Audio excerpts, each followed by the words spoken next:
Hello, everybody, and welcome to this episode of the Racing Insiders podcast. This will be a production of CrateInsider.com as well as Cars Racing Show. So I'm involved with both of those companies, and speaking with another company that I also, it's not my company, but I'm involved with, brings us to our guest this evening, and that is Brian Littleton from Race Logic Chassis School. And Brian has been working. He was really inspired. I'll ask for his story when we get going, but we're gonna talk a little bit about what's coming up that's going to happen right before the Cars Racing Show. So let me just bring Brian on. And Brian, thank you so much for joining me this evening. How are you doing tonight? Doing well, Kate. Thanks for having me on. Oh, of course. And so when we have it's going to be the day before the Cars Racing Show. The Cars Racing Show is January 10th and 11th of 2025. It's I was just reminded this evening that it's 29 days away. So that means the Safety Summit which is something you've really spearheaded. That's going to take place January 9th at the Hickory Metro Convention Center in Hickory, North Carolina. So Brian, share with us about your inspiration for the Safety Summit. Well, I told my story early on, Kate, and I'll try to shorten it a little bit. But Race Logic instructor, good friend of mine, Dillon Murdy, had a horrible wreck early this year, first race this season, and tore his car up really bad. Went to the hospital, and I was there to witness it all. And it was bad. And of course, the internet blew up for days, went all over, and everybody wanted to talk about, he could have done this better, that better, or whatever. And I was like, you know what? All anybody's ever done is talked. Nobody's ever done anything. All these years, you think about it, there's chassis school that I've done for 30 years. And, but there's really never been nobody get together and let's see what we can do to put something out there. So I promised myself, talked to Dillon about it originally, and decided that I wanted to at least put something together and let's get in a room to professionals, chassis builders, tracks. And I've got a list of people that I'll go over here shortly. So, that's when I got with you, and you was gracious enough to let me have the facility that Thursday before your car show. And I knew a lot of the instructors would be there. So it just kind of all worked out. And something that I thought really brought it to the next level was me and you agreed to video it, and it'll be free to anybody who wants to watch it online. A couple weeks after do a little editing and you get a little time. I know you got a million things going on. So once we video this, then we'll put it up, let the world watch it. And, it's a start. I mean, I've got a lot of people involved. I always want more. I think some people have been a little hesitant. And I know that time of the year, there's still racing going on. And, it never ends. But got a lot of really cool people that I think can bring some attention to some small details that we don't realize that we can show the world, And if we just say one person or helps one guy maybe figure out that he wasn't bolting the seat upright or whatever we talk about, excuse me, then I think this whole deal is worth it. And I haven't backed off of it. I'm going to do it, out of my pocket, and I'm fine with that. I mean, it costs me a lot of money to go out there and stay, 2 or 3 days and all that. And I'm okay with that.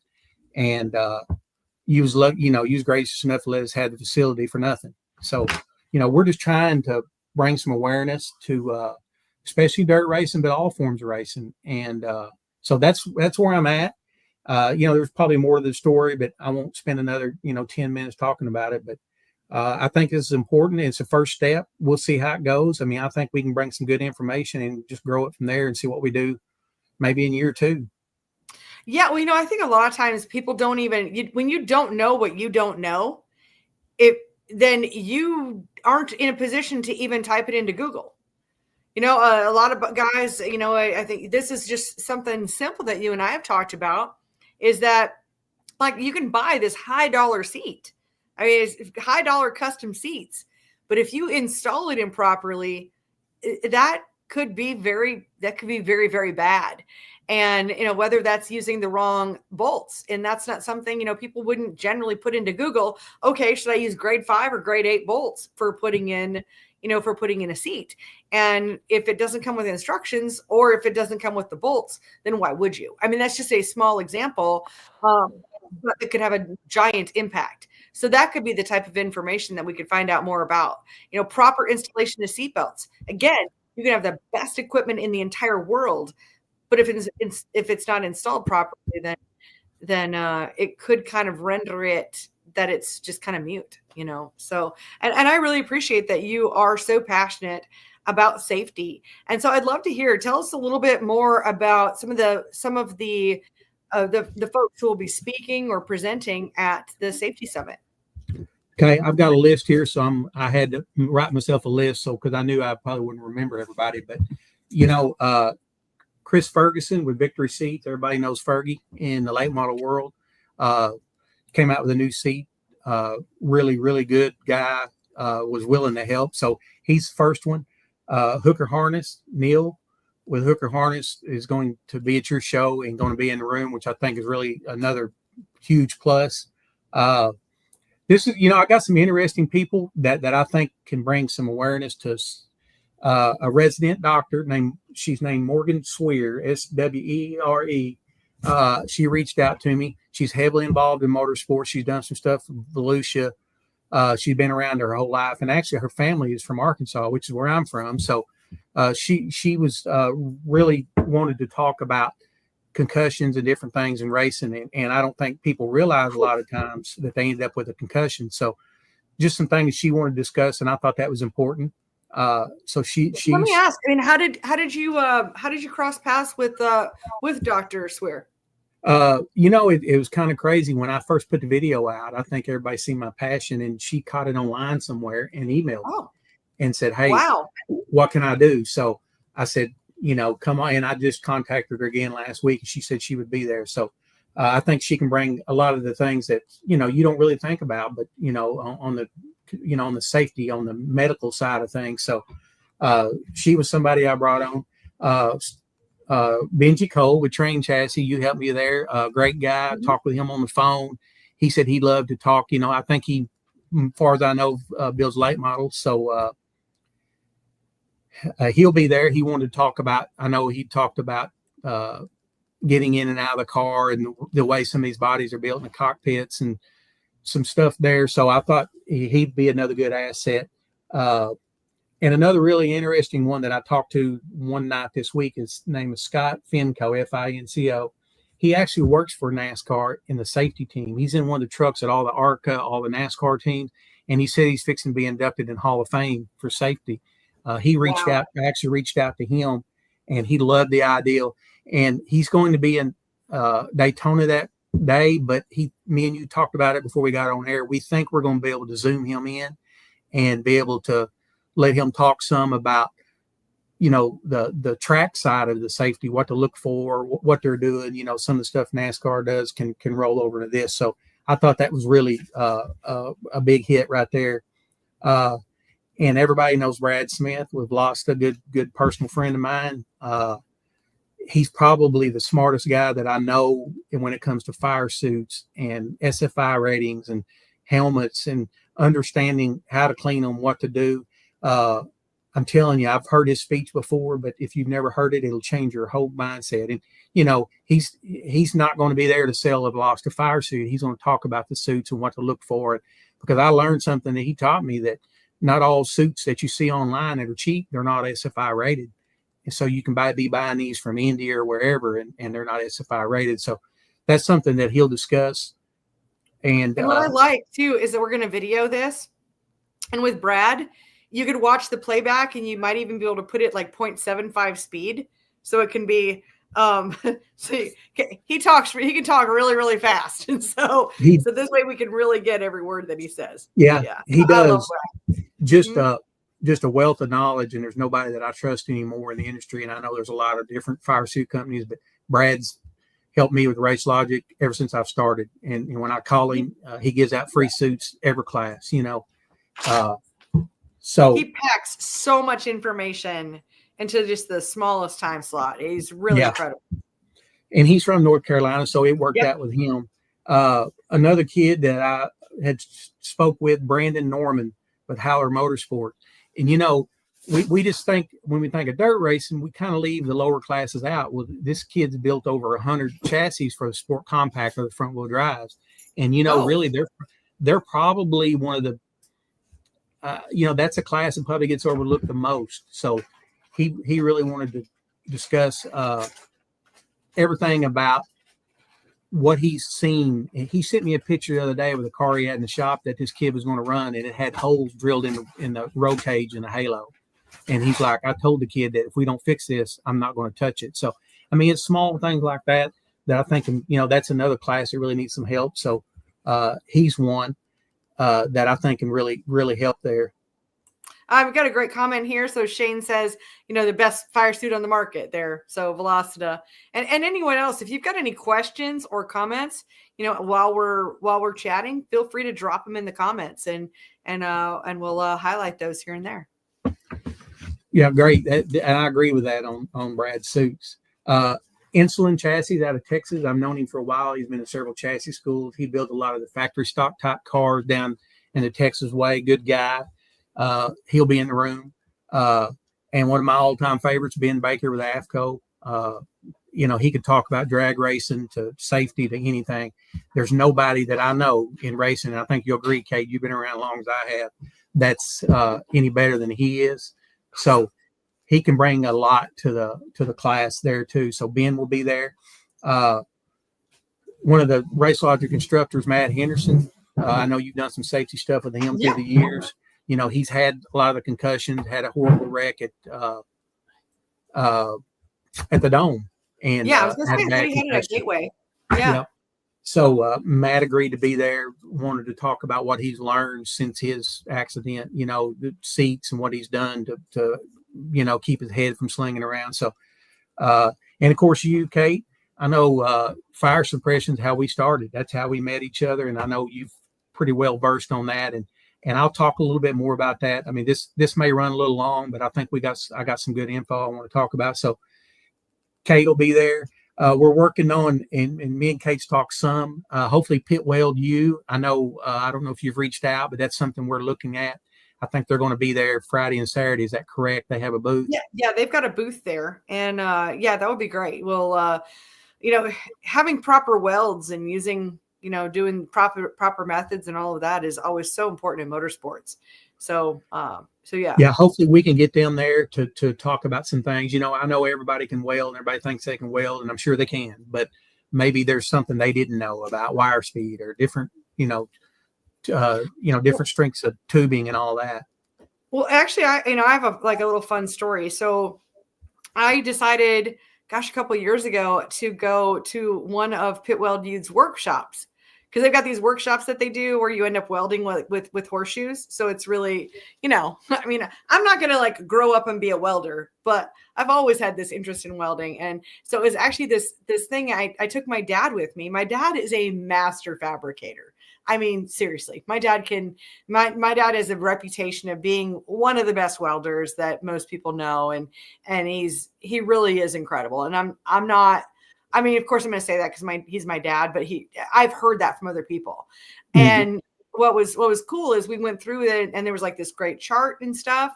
And my dad was like, yeah, this is some really valuable information to have right here. It was talking about the settings, because he's been welding for so long. It's kind of by feel. I suppose it's almost like a musician with an instrument in a way, but here was the actual data. And so he got some value out of going to this workshop with me, even though he clearly knows how to weld. It's something he does almost every day.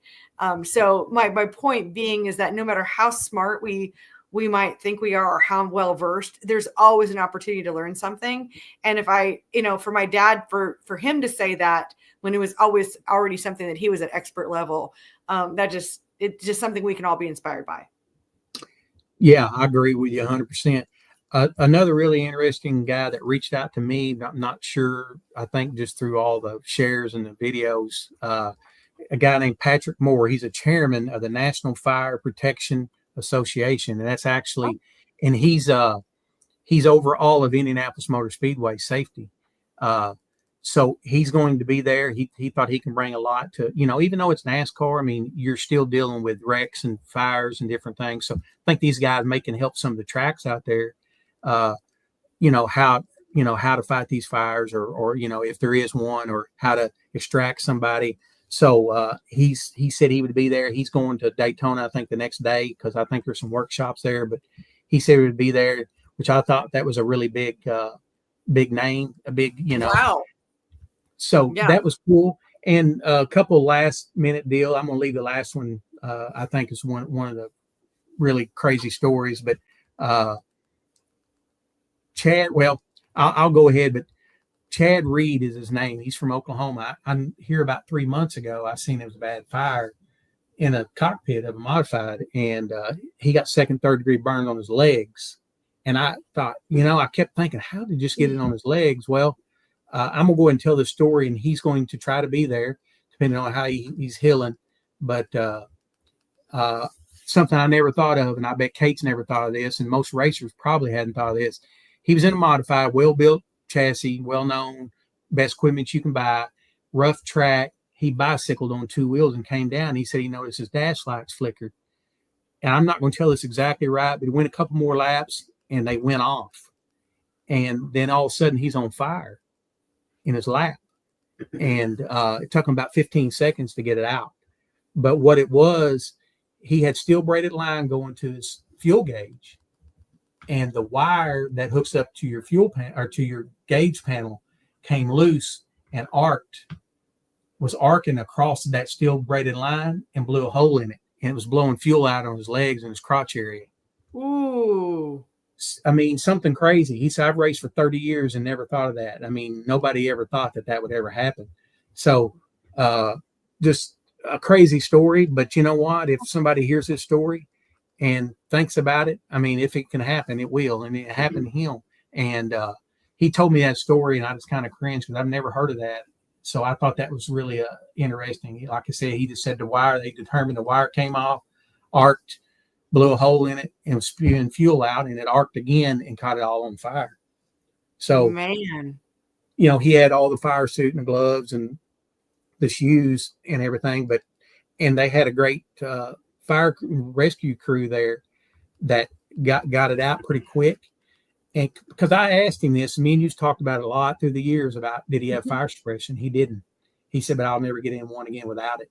Because I asked him, would that help? And he said, absolutely. He because he could have pulled the cord, and it would have immediately could have put it out. So he's going to try to be there. I thought him in person with could tell that story and get it out across the world, because I don't know. I'm not a chassis builder, but I don't know how many chassis builders do the same thing. But I'll bet you it's pretty common, because this chassis builder was a respectable guy that builds, nice cars. So, yeah, gosh, I mean, I've never heard of that before.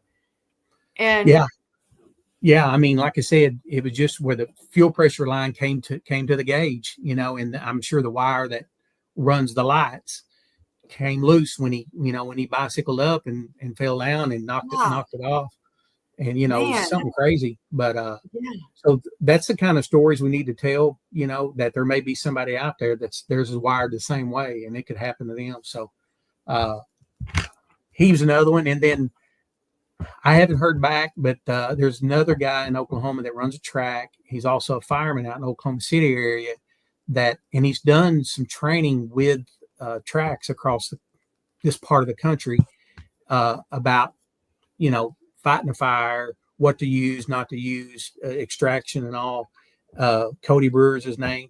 He really, really thinks he's going to be able to be there, because I think we've got some tracks that said early on, if they still agree, that's going to be there from out in your part of the world. I think Winchester, Virginia, a couple of different tracks. So he said he'd love to come talk about what he's learned. He's a fireman every day, plus he owns a track, plus he's taught these safety crews, through the last few years. So I thought he could bring a lot of valuable information there for us. So I think he's another big one. And, we're still open, Kate, to anybody that wants to be there. This is not about a certain chassis builder or a certain whoever. We're not there to sell any parts, any kind. We're not. It's not going to be that. I've told everybody up front that, You may have the best seat on the market, but we're not going to let people determine that when they leave the room. We're not going to determine that during the class. We just need to talk about how all these things work and how to properly make them work. And I'm sure most guys are doing things right, but I promise you there's people that's not doing things right. Well, I mean, I don't think it's necessarily. I don't really like the terminology of saying like doing things right. I think people are trying to do things right, but I think I don't think enough of the information is out there. It's like where you and I talk about, like, the reason I got involved with Race Logic in the first place was just to do a presentation talking about fire suppression, and I was inspired because I saw where a racer who is also a firefighter burned up in a race car and died, which is tragic and terrible. So, here, if he didn't have fire suppression, and then I found myself, I was like looking up fire suppression. I found myself, I mean, this is obviously several years ago at this point, but I found myself reading a white paper from DuPont. So I was like, okay, all right, I have crossed the barrier into something that a regular race car driver is probably not going to do. And that's when I dug deeper and contacted Fire Bottle and became a dealer and all of that. And then I made a video and I try to spread the word on it, just based on what I've learned. And there's just, so much more. But since it's not always a requirement to have a fire suppression system in every single class, a lot of times the argument is made is like, oh, well, that'll keep racers, because it's expensive or spends the money. But I think when we talk to the guy who has the second and third degree burns all over his legs, I think he's going to tell a different story. I think that'll be the best $900 that he spends, that he hopes it's insurance. He hopes he never has to use it. Right. And I thought, as soon as he told me his story, I knew, from years ago when we met, I mean, just talking about the fire suppression system. So I'm like, yeah, right here is a perfect example. Plus, if you could keep that from happening, tell his story about why it happened, we would be able to do that. Kate, did you go off air on me?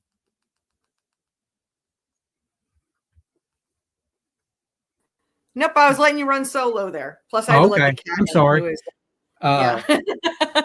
But anyway, yeah, I mean, that's another important subject, I think, that we'll discuss. I'm still working with a couple other chassis builders. I've got some that, and I realize there's not a great time of the year. Everybody's like, well, I'm busy building cars in January. I get it. But all I can do is the best I can do to get the information out.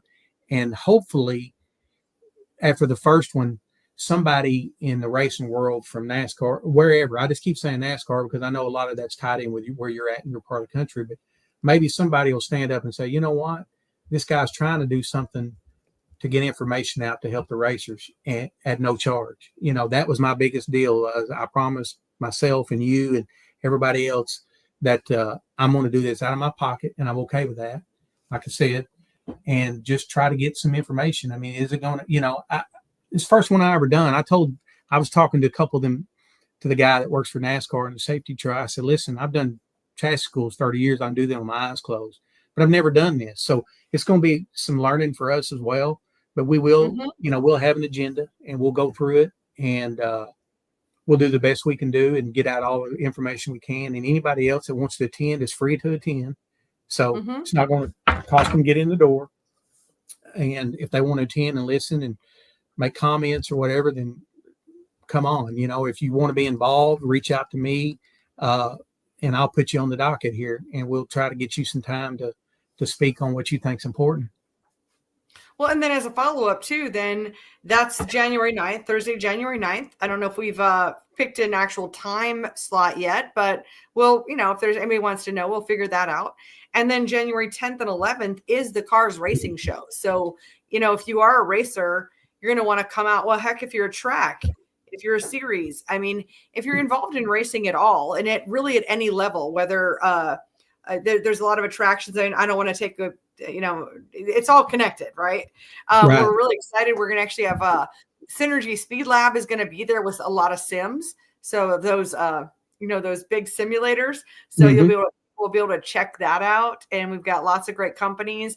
We have I think we've got a list of like everybody who's ever kind of been at our show, and I do a lot of different things, and so we'll be getting a floor plan out in the next couple weeks here. So that's on me. I mean, we've got some great folks coming back as far as our exhibitors, and racers can show up and learn about the latest. In fact, oh my gosh, I was kind of a little bit late here, starting with Brian. I mean, kind of running to the last minute because I was actually getting a presentation from a manufacturer showing me some of the new products that they're coming out with, and I am excited.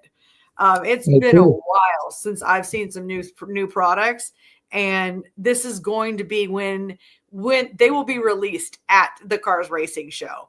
And so I kind of got the inside scoop on that, and wow, I am stoked. Has nothing to do with safety, has everything to do with performance, but it's all connected together. Well, and that's what I told a lot of these guys that are coming is like, hey, stay at least another day. I mean, at least Friday, one day, and go through and, make it worth your while. Plus you can learn or you can teach, that's why we try to tie this all together instead of just doing a one-off somewhere, in a different part of the country. We just try to tie it together. So guys that are coming, if you want to come a day or two or stay a day or two late, Mooresville, North Carolina is not that far down the road. I've been through there. I mean, you've seen that your whole life, but there's a lot of other stuff to do in the area, your show. And then if they want to go visit some of the NASCAR stuff, shops or tracks or whatever they want to do, then they can do it. But we're just an hour from Charlotte. So if anybody wants to fly in, you would fly into Charlotte and then drive to Hickory. Hickory's like the home of the NASCAR stars. It's where NASCAR was one of the original tracks, Hickory Motor Speedway, which is about, maybe a mile and a half away from the convention center where we're going to be. Yeah, we visited last time I was out there. We drove out. Oh, good. Good. Kevin's a good guy. Yeah, old school track, and so there's a lot to do there. I'm looking forward to this. I've put a lot of time and effort, and keep fighting because and this is the way it works, and it's unfortunate, but after Dillon's accident, because of who he is and what he's done in his career, everybody was on board. Everybody's, oh my gosh. And as times went on, and me and you talked about it, I knew the interest had fell off some. So I'm still stoking the fires and saying, hey, just because he didn't die doesn't mean that it still wasn't important. Let's don't wait till somebody dies and figure out, oh my gosh, we could have probably learned something. So let's learn it now. Yeah, I'm really excited to see about the concussions as well, because that is, unfortunately, it's one of those that you can't see the injury. You can't look at someone and go, oh, bet you got a concussion. That's a tougher one. I do have to put another comment on the screen. He's like, this is a good friend of yours and mine. And Vaughn says, Vaughn Stone, amazing help to make racing great again. We appreciate you very much, Brian. I'm going to echo that sentiment there. Of course, we know Vaughn out in one of our Oregon people. Yeah, Vaughn's a good guy. Got some stuff going on out there. So that's where I'm at.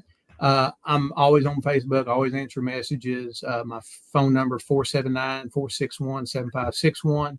Anybody out there that wants to be a part of this, wants to attend. I have put up the link that you don't necessarily have to sign up. You can just show up, but we're just trying to get a head count. I think right now, Kate, we had looked at like 10 to 5. And honestly, I don't know if it's going to go 10 to 1, 10 to 4. 10, we don't know until we do it. We just said 10 to 5, and if we takes that long, that's fine. We'll just kind of have to wait and see how long this goes to see. I'm hoping to discuss a little more on some of the Zoom, because there is some guys that can't be there that I really think may bring something to the table. So if we can Zoom him in, put it on the projector, and we can still film that, and everybody in the room can see it and let them speak. We may be another way to get some more people involved that for whatever reason are not able to attend. Great. Yeah. And you and I can talk about that off camera as soon as we wrap up. So go ahead and stay on the line once we wrap up here. Any other last things that you would like to share with anyone? Well, I'll leave that. I think we told everything about it. I think everybody knows how I feel about it, how you feel about it. I did want to give a kind of a shout out. We do have 2 chassis schools this year. I wanted to do some more, and I don't know if Kate even knows, but our good buddy Wade had a little accident. He's going to have a knee surgery. Yeah. So that kind of slowed him down on some other stuff we want to do. But to me, this is huge. And if we were doing the Crate Late model deal. We had to move the date from the original date because we scheduled right on top of Atlanta Motor Speedway NASCAR race, and we're 5 miles down the road. And that was mine and Matt's fault. Didn't know, never thought about it. Couldn't get rooms. What you could get was $500. So we moved it to March 8th and 9th. And on top of that, we added Dale McDowell. And if you've been in racing, there's not a better guy in racing that's done it longer. He's still heavily involved. He's done his own driving schools. I think he's, him and Shane has done a lot of stuff. So he agreed to be there. And that's a huge addition. I mean, just alone by itself. And then Mark Tudor, which I believe he's been a crew chief for like Alan Kowicki and some stuff in NASCAR. So he builds shocks. I think he worked for Penske. Our good friend Robbie Bilbrey, I wanted there. He's been with me a long time. He had some surgery earlier in the year, and he's just not fully recovered. And he called me here a couple of weeks ago and said, "Brian, man, bad as I hate it, I want to be there." But he said, "I just don't think I'll be fully recovered and be able to do it." So we had to go with a Mark Tudor, which is another great. I mean, I don't think there's any fall off there. I've known Robbie for so long. Matt Henderson and Ben Baker. So I don't know of a better lineup in the crate world. I just don't think it could be any better. It's in Griffin, Georgia, right outside of Atlanta, March 8th and 9th. And then I'll finish with our final class. I went crazy this year, and we're going to Oregon. Bond Stone actually has been begging me for years to go out there. And we're going to do the stock car class out there with Dillon, Murdy, Damon, Ben Baker will all be there. Dallin, if you keep up with any racing, these kids being up front or won or run some seconds this year, and a couple huge, 100,000 win to Ricky Thornton, which is nothing to sneeze at, and run second Super Nationals this year. So he'll be there, and Damon, his dad, and then, like I said, Ben. I think we got I think I got about 10 or 15 seats left out there is all we've got. So we're going to be out there first weekend in February. So we'll be there. And anybody who wants to register for that, it's on the website that Kate actually does for me, racelogic.vip. I'm always the one that's texting her in the middle of the night or in the morning and saying, "Hey, help me out." And she always finds time to do it for me because I'm not the guy. She's the one that does all that. Well, we work together, and I wanted to piggyback for a second back on the crate class. I know the crate class is March 8th and 9th, but what I wanted to mention is that earlier today, actually today this happened, the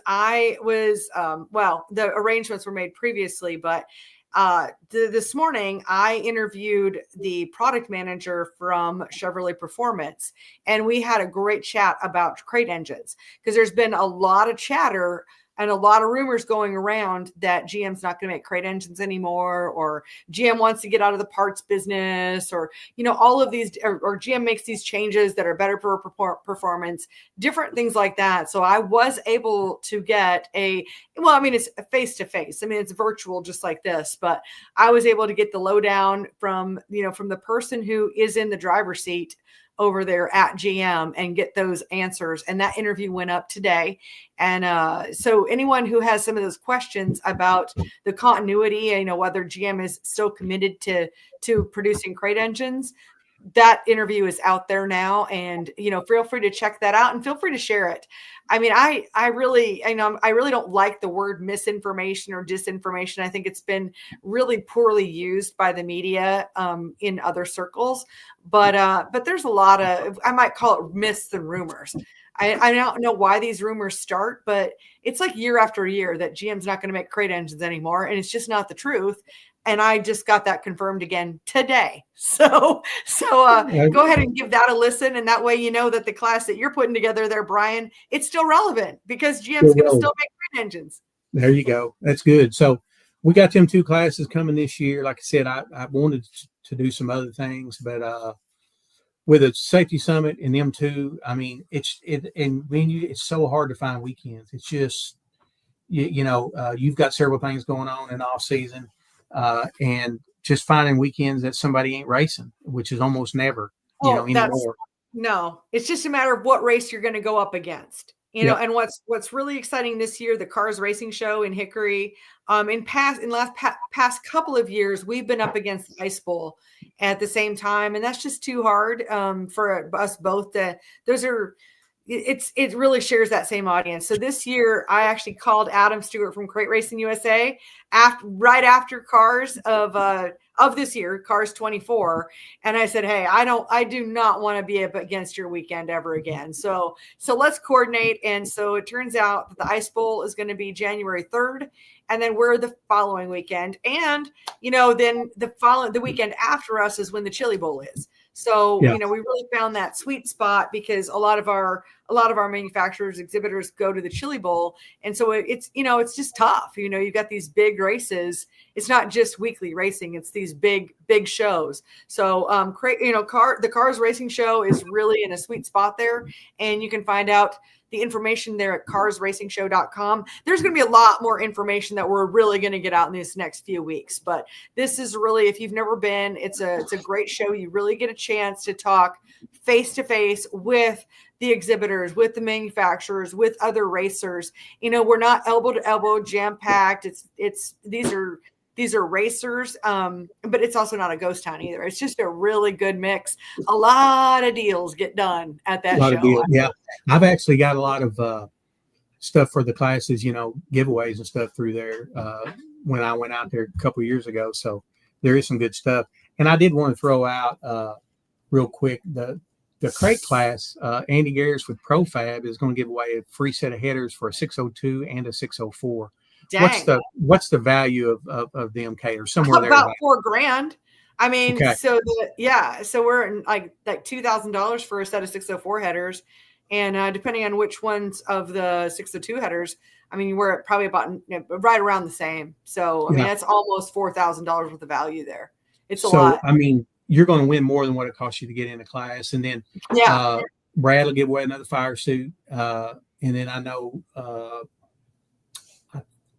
Whoever Matt uses for his wraps and stuff is going to do some wraps. So there's some huge giveaways, and even out in even our class in Oregon, I've got a lot of things working there.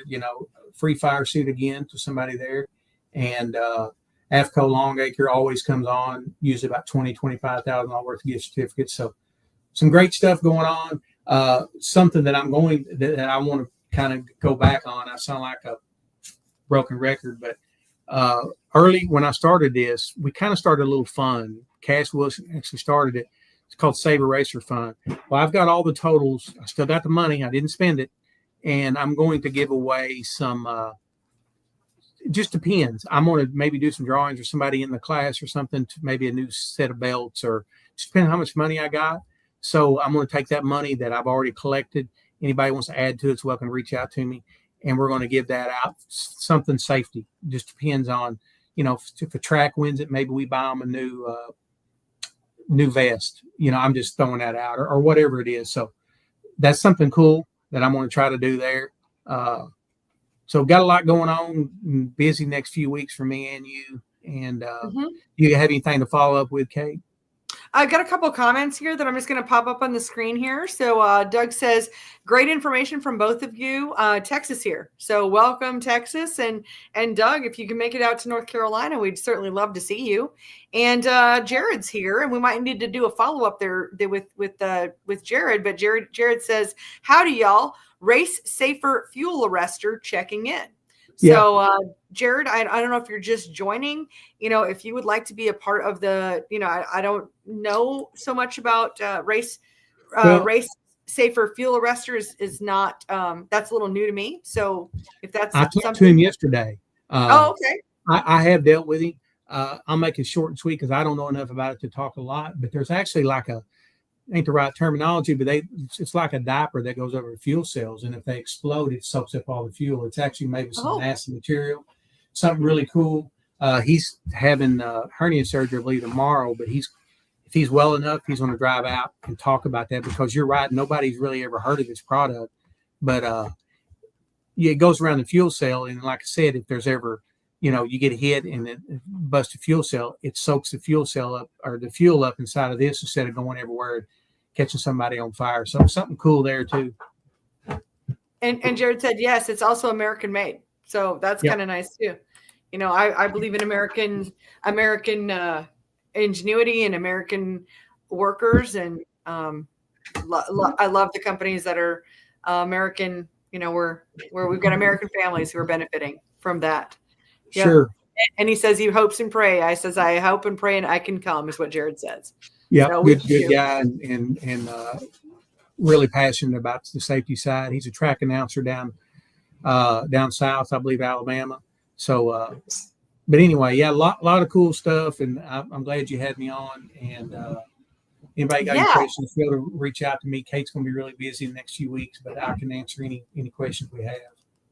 Yeah, ask Brian. And it's not because I don't want to. I just I do a lot of things. So, yeah, she does a lot of things. And Jared says Brian is awesome. I'm going to agree with you. I mean, Brian, you and I go back, several years at this point, and love the opportunity that we can work together and that we continue to, do everything that we can to contribute to the racing community in the different ways that we do. And, a lot of this is collaboration and teamwork. And so, so I thank you for all that you do.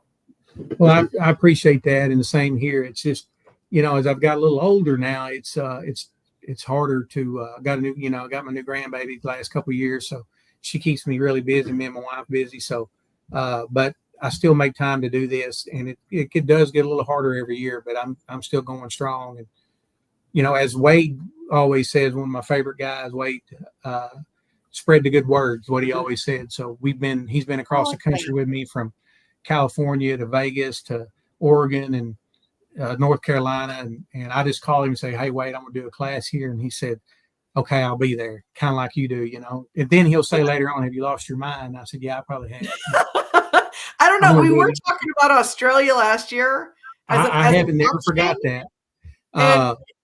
Yeah, we talked about it, but we haven't done that one yet, but we are going to Oregon, which is way outside of, you're in Arkansas, I'm in North Carolina. Yeah. People don't realize what, last year was a blizzard in Iowa. That's right. An absolute 100% blizzard that we probably should have never done, but 30 years, I've never canceled one, ever, never. And I've missed my granddaughter's birthdays. I've done some things that I don't regret, but I've always done what I said I was going to do. And so we're going to continue to do. You remember the tornado in Alabama one year? Yes. So we have seen some wild stuff. Snowstorm in Nashville one year. Oh, yep. Because I thought I was going to get this footage, and then my windshield wipers weren't working well, and I had driven that one. So yeah.